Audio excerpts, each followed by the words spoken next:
Jó napot kívánok mindenkinek! Jó napot kívánok! Elnézést ilyen szokatlan körülmények között. Sorry for under that extraordinary circumstance we have to had that meeting with you, but because of the pandemic this is the only way to see you at all and to communicate to you anyway. So if you have any question, I'm ready to answer, but first of all, may I just give you some nutshell summary where we are in the summit, I mean. So basically we have still 4 major confrontational issues, which is the obstacle to reach an agreement up to now. Only 4, which means that the Council and Charles Michel made a very good job to limit the number of still open questions. So when we have started it was, let's say, several dozen, but now it's only 4. So I think we have a good chance to make a deal. It's obvious the reason why we were able to reduce the number of disagreed points is basically that we are all aware how serious the situation is. It's dramatic anyway, economically. The pandemic is one thing, but we are speaking about the consequences of that on our economies. And it's worse than you think so. So the mood among us is rather pessimistic. But pessimistic is not a strong enough word to express how we see the future. So we see that big dangers are just approaching to the European economy. First, because the consequence of the first wave of the pandemic, and secondly, because of the second wave, which we all expect could come. So we are aware that we have to make a deal. So we are negotiating under the pressure that a deal is a must. We have already invested 2 days, and this is the 3rd day. And I think probably to make a deal on the still opening 4 questions request several more days.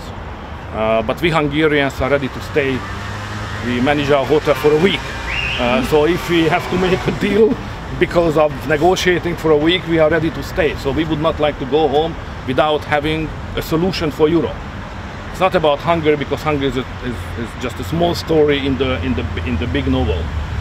It's just a small chapter. But the Hungary is relatively in a good shape, which does not mean that the future is not dangerous for us. But at this moment, relatively, we are in a better position in terms of pandemic and economic consequences and financial circumstances as well. But it's not about Hungary, it's about the European economy. Even Hungary is not part of the Eurozone, but if the Eurozone is in trouble, we will suffer. So therefore we must have to make a deal, because of the unity is the only way to get out of this challenge of economy. So probably we will see each other during the next week several times. Anyway, but nothing is more important than to make a deal on the economic crisis. Vacation cannot be more important. Domestic political issues neither. Football probably, no, I'm just joking. Even football is not as important as to make a deal, you know. So there is plenty of reason to stay if it is necessary. 4 questions. The first one is the overall size of this whole next generation package to handle properly the economic crisis. How big it should be. It's still open. The second is what should be the ratio inside this package of the grant and the loan. And there are some countries, basically the Dutch anyway, who would like to create a mechanism here which provide an influence to the Dutch to control the spending of the money basically by the South. So it's basically a dispute between the Dutch and the Italians. And what concerns Hungary, we are firmly standing on behalf of the Italians in this dispute. So the best way what we can do to give the money to those who are in need and help them to spend it as much and as soon as they can in order to stabilize their economy, instead of having complicated, bureaucratic, long disputes about programs whatsoever. So help them, because if you give something in the right time, you give vice. That's the Hungarian wisdom. So that's about grant and loan. For Hungary, may I just say, you know, we are not treated properly. But anyway, even we can live with that. Previously, when the whole negotiation has started, the difference between countries belonging to the same category as Hungary, like Portugal and Greece, the difference was humiliating. Humiliating. You know, the same size of the country, the same population, the same income level on purchasing power. Otherwise, it's even smaller in Hungary. It's 71. And the difference was, you know, 19 billion and 10 billion and so on. So it was not just an absurd economically and mathematically, it was humiliating.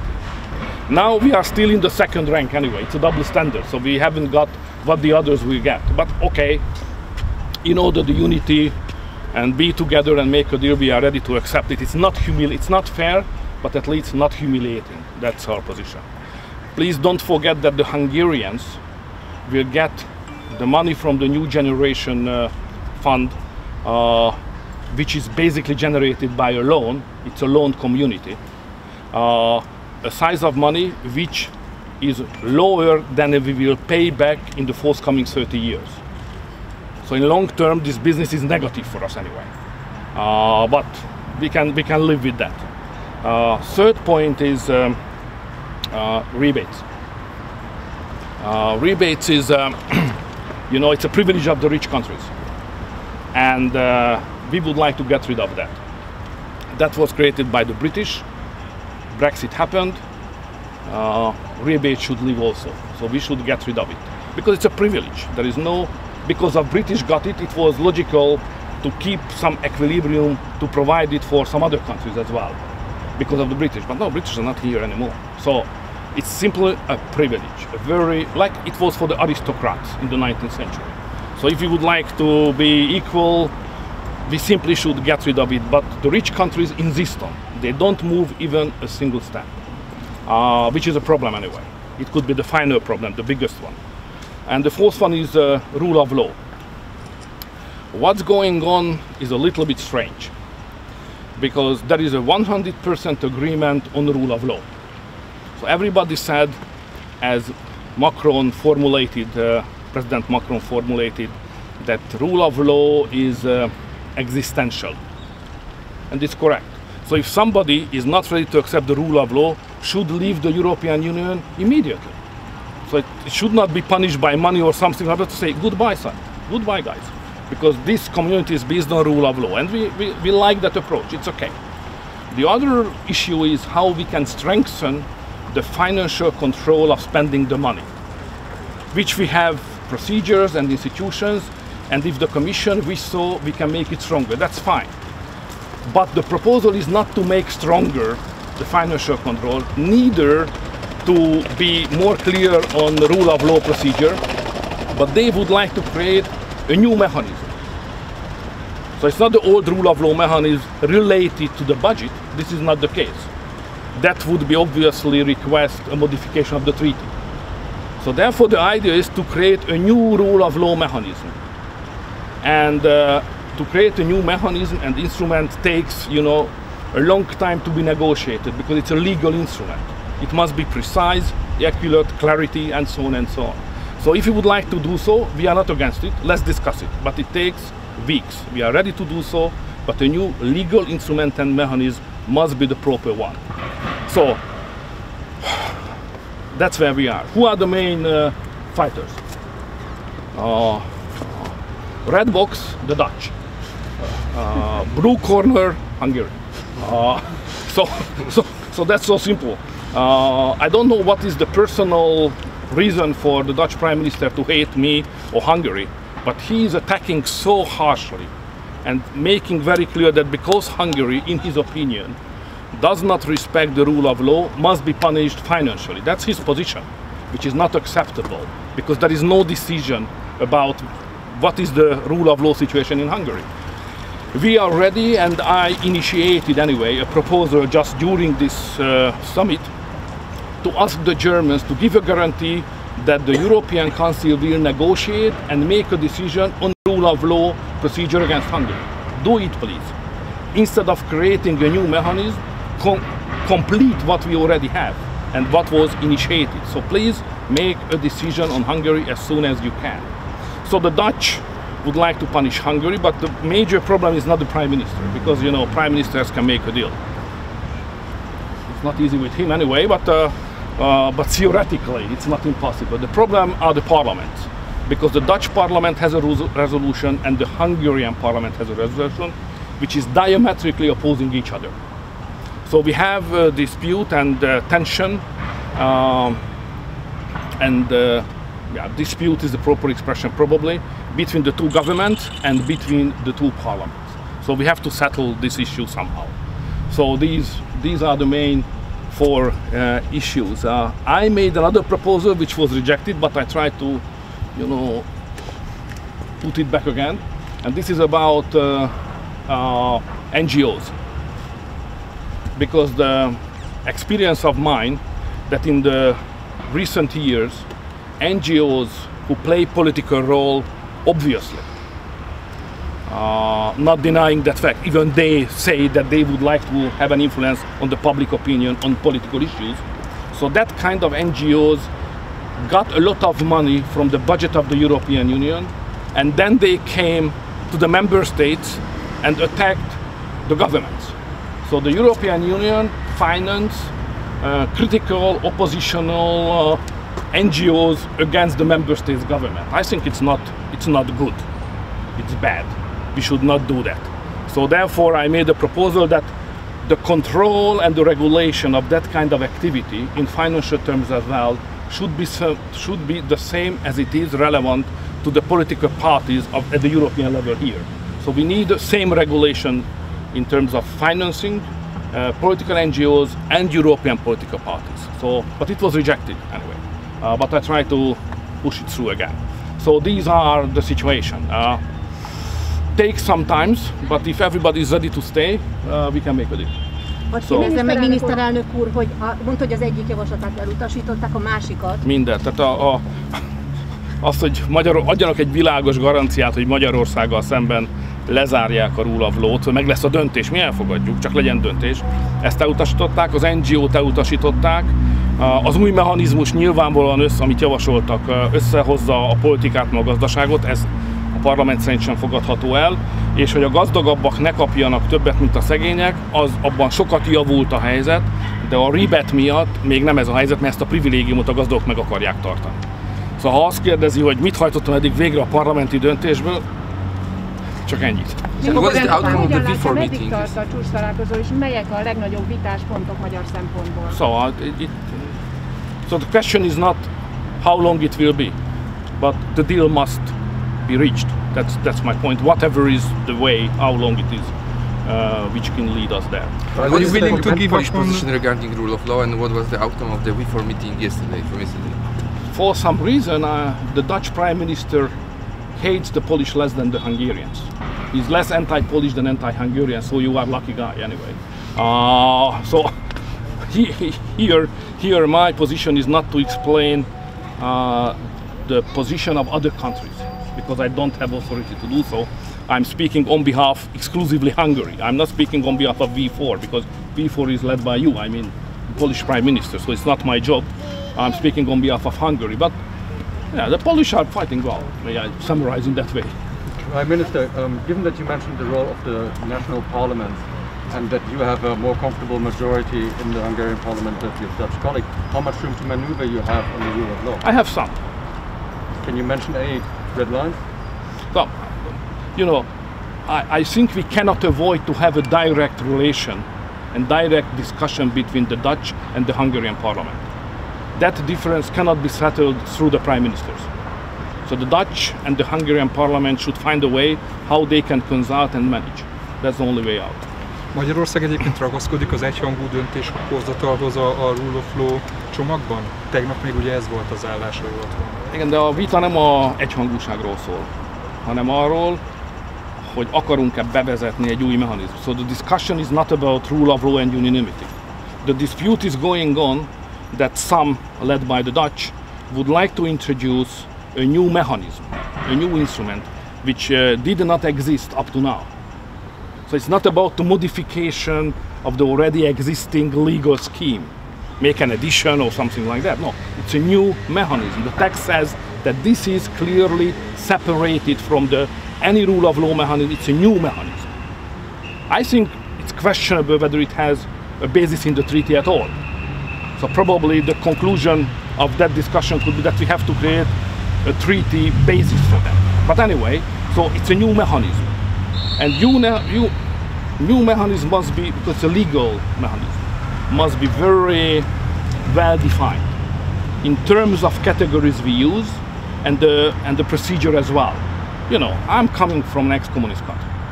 How was that under the communist regime? 30 years ago. You know. When the communist regime decided to attack us, even me personally, they use unclarified legal terms, exactly the same which is written in the proposal of the Dutch man. He used communist terms. He's not aware of that. But he used exactly the same one, saying general deficiencies. So when I was arrested by the police and I asked them what I have done which is illegal, and they said general deficiencies. What the hell does it mean? You know? And then the other term the Dutch guy used, the Dutch Prime Minister used in the paper is it's not necessary to do a crime or to transgress the law. If the risk is there, the procedure could be initiated. You know, the risk. That was the communist style. I have done nothing, but they said, oh, but it's risky how you behave here, you know. So these guys who inherited freedom, rule of law, and political democracy, they don't have any experience what we have who personally fought for that. So they inherited freedom. We fought for that. We have different experiences. They use terms which are dangerous because it was used against us. So, but despite this ridiculous elements of this proposal anyway, I try to take it seriously and to say, okay guys, if you would like to create a new mechanism, let's negotiate seriously in legal terms. Do it. So we are ready to do so even for days. But otherwise, are you ready to block the whole deal if you don't find an agreement on rule of law? It's not me. You know, I initiated nothing in that respect. So we have to clarify that if the deal is blocked, it's not because of me, but because of the Dutch guy. Because he initiated something. So I'm standing on the status quo as it is today, in the regulation of rule of law, financial control of the budget and all that kind of thing. So I think it's okay. They would like to reach something which is not good quality enough in our understanding. So if there is a break, it's because of them, not because of them. So I don't like blame game, but the Dutch man is the real responsible man for whole mess we have. We have a bilateral meeting with him maybe. Proposal, or is the same? It depends on taste. I'm ready anyway. Prime Minister, is it the same proposal that the Commission submitted, or the Dutch has altered it? Can you elaborate the difference, please? It's basically was introduced by Charles Michel, based on the Commission, I think so. But the man who represents the text, sociologically may I say, politically, is the Dutch Prime Minister. He is the fighter. Charles Michel only introduced it and said that this is a possible suggestion for a compromise and so on. The Commission said we support it, and the Dutch Prime Minister represent and fight for it. The same, may I just underline, the same Italian-Dutch match also, you know, on grant and loan ratio, which is an Italian-Dutch. So the Dutch Prime Minister is the leader of this whole dispute today. Sorry, yesterday. So you can accept the proposition of Mr. Michel, but not the position of Mr. Rutte. The proposal, we said that we think that we don't need that kind of new mechanism. But if you would, that's our position, because what we have is okay. If you would like to create a new one, do it seriously. It cannot be managed, a new mechanism, in 5 sentences. Come on. It's a legal masterpiece, you know, a new mechanism, a new instrument. It does not work like that. So do it seriously. And I would like to underline, my point is that because rule of law is, how President Macron said, existential. If somebody is not ready to accept rule of law, should kick out of the community. Not to say that you should pay some money. No, this is not the case.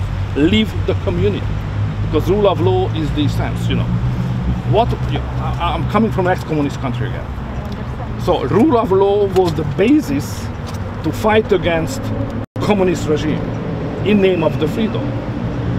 Because, you know, the communist regime was based not on rule of law.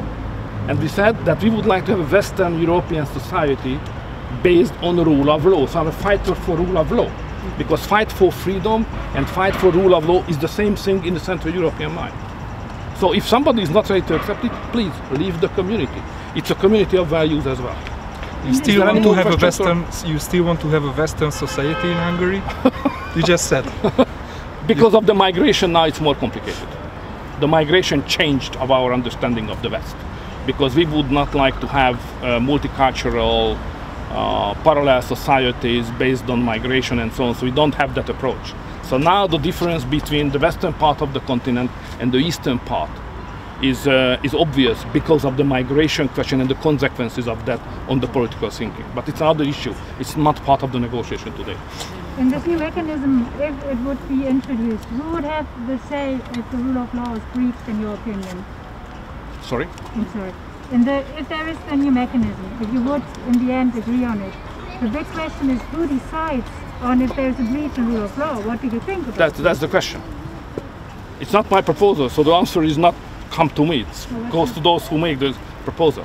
So up to now, the European Court made all the decisions. That was very simple. So because legal procedure must be concluded by legal decision. But now they would like to have a legal procedure concluded by a political decision made by politicians as we are. Okay, it's not my idea. I would not like to attack or defend that idea, but it's strange, you know. So it's not legal, it's political. You know, Jourova said clearly, what counts is not the text. What really counts is the context. You know, to somebody from the ex-communist country, you know, that was the communist argument. The legal text does not count, the context, you know. So we can't accept that kind of approach as a basis for a new instrument. Sorry, but I think I have to go back to my Dutch friend. Thank you very much. Bye-bye.